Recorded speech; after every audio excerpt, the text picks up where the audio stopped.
in some cases, it's not enough to use, like we can't solve some of the problems by using single stack.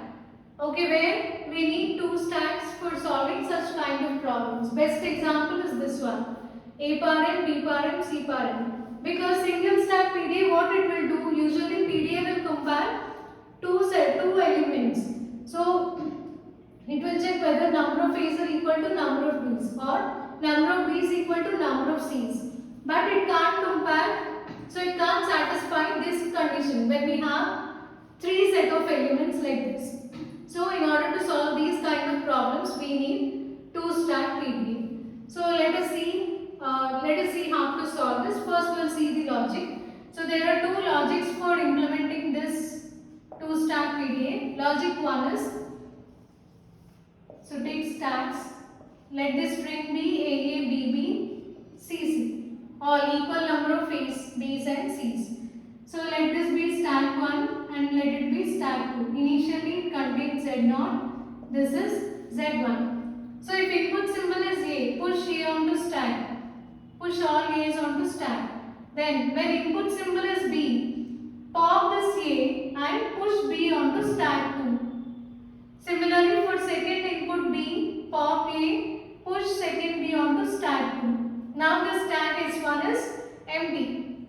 We need to make this S2 also empty. So now it is clear we have equal number of B's and C's. So we can manage that with only single stack from here. No need to use this one. So for this C, you can pop B. For second C, pop B. Now this stack is also empty. So this is the logic for implementing this operation. Now based on this, let us draw a transition function.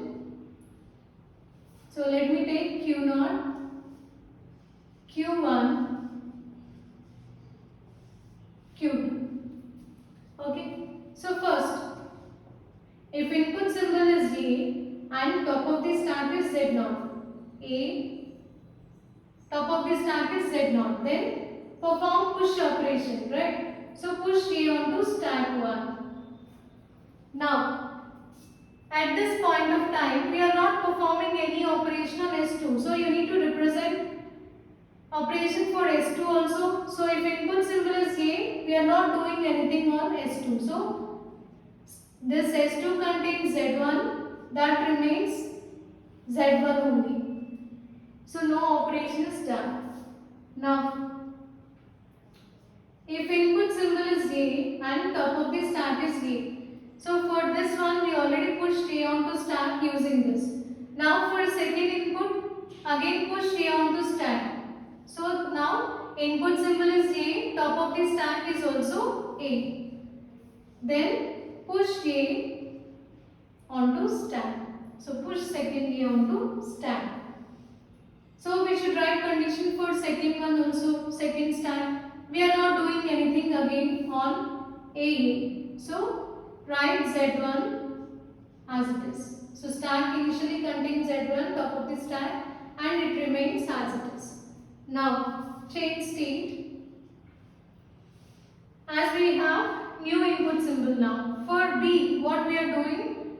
Pop A from S1 and push B onto stack 2.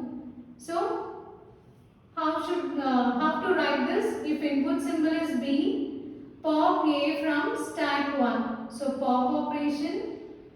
If input is B and top of the stack is A, pop. This is for stack 1. On stack 2, no need to write this B again. You can write it only once. If input symbol is B and top of the stack is Z1, then push this B onto stack. So initially it contains Z1 only. If you push this, we'll get BZ1. After this, again we have one more input symbol B. Top of the stack is B. So you can perform push operation. So if input symbol is B and top of the stack is B, then we are not performing any operation on stack 1. So stack 1 remains same. It contains only Z0. If input symbol is B and top of the stack is B, stack remains as it is, that is Z naught, because we already popped elements from stack.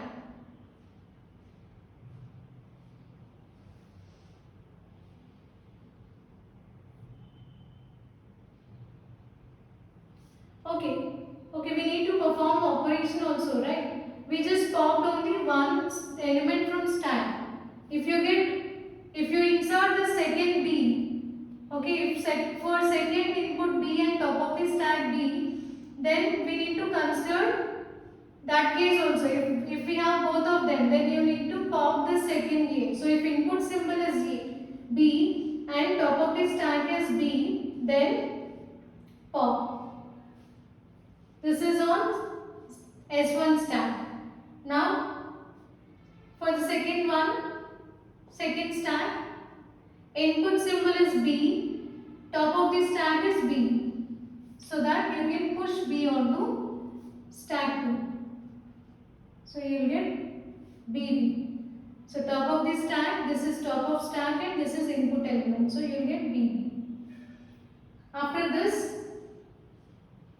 now this stack is empty and stack 2 contains BB. Now you need to read input symbol C. So if input symbol is C and top of the stack is B, then we are not performing any operation on S1. So leave Z0 as it is. Now take the second stack. If input symbol is C and top of the stack is B, then pop operation. So if input is C, top of the stack is B, pop B. Okay. Now, if input symbol is C, because we just considered only for one C, you need to take care of remaining C's also. If input symbol is C, top of the stack is B, then B, there is no change in S1. So Z, it remains Z0 only. It remains Z0 only. Now, for the second stack, if input symbol is C, top of the stack is B, then perform pop operation. So here if you observe this first set of strings which are written in green, they are for S1. Which are represented in red color, they are the operations for, those are the operations for S2. Now, we already popped all elements from stack 1 and stack 2. So take one state, Q3. Now both the stacks contains initial elements. So write for the first case. If input is epsilon and top of the stack is Z0, then pop that Z0 also. Okay. Next, for stack 2, if input symbol is epsilon and top of the stack is Z1, then pop this Z1 and you will get empty. So pop this Z1. So Q3 is your final state. So this is how you need to draw transition diagram for this two-step PDA using logic 1. Okay. So you need to take both the conditions for stack 1 as well as for stack 2.